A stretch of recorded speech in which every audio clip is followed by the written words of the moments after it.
বর্তমানে আমরা প্রায় সময় দেখতে পাচ্ছি ইমুতে ভিডিও কল ফাঁস হয়ে যাচ্ছে, ইমুতে ভিডিও কল ভাইরাল হয়ে যাচ্ছে।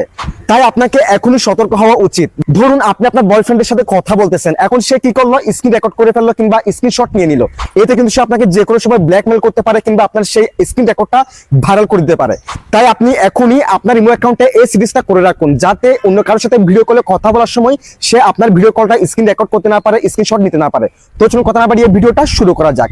নিয়মিত এরকম ইম্পর্টেন্ট ভিডিও পাওয়ার জন্য আমাকে ফলো করে রাখতে পারেন, যা আপনার অনেক কাজে দিবে। Okay, so guys, first of all আপনি আপনার ইমো অ্যাপসটাকে ওপেন করবেন।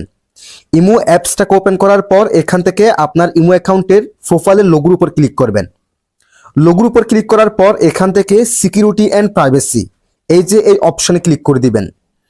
সিকিউরিটি অ্যান্ড প্রাইভেসি এই অপশনে ক্লিক করার পর এরকম একটি ইন্টারফেস শো হবে। দেন এখান থেকে চ্যাট অ্যান্ড কল প্রাইভেসি এই অপশনে ক্লিক করে দিবেন। এই অপশনে ক্লিক করার পর এই যে দেখেন ব্লক স্ক্রিনশট ফর কলস, ব্লক স্ক্রিনশটস ফর কলস এই অপশনে ক্লিক করবেন। এই অপশনে ক্লিক করার পর আপনার ক্ষেত্রে এটা এরকম অফ থাকতে পারে, এরকম অফ থাকতে পারে। সো আপনি কি করবেন, এটাকে এভাবে অন করে দিবেন। অন করে দিলে কি হবে, এই যে দেখেন এখানে দেখাচ্ছে আপনি ভিডিও কলে কথা বলার সময় কেউ স্ক্রিন রেকর্ড করতে পারবে না, কেউ স্ক্রিনশট নিতে পারবে না। সো অবশ্যই আপনি যখন এটা অন করে দিবেন এরপর এখান থেকে বেরিয়ে যাবেন। দেখেন এটা অন দেখাচ্ছে। এরপর থেকে আপনি যখন কারোর সাথে ভিডিও কলে কথা বলবেন সে স্ক্রিনশট বা স্ক্রিন রেকর্ড করতে পারবে না।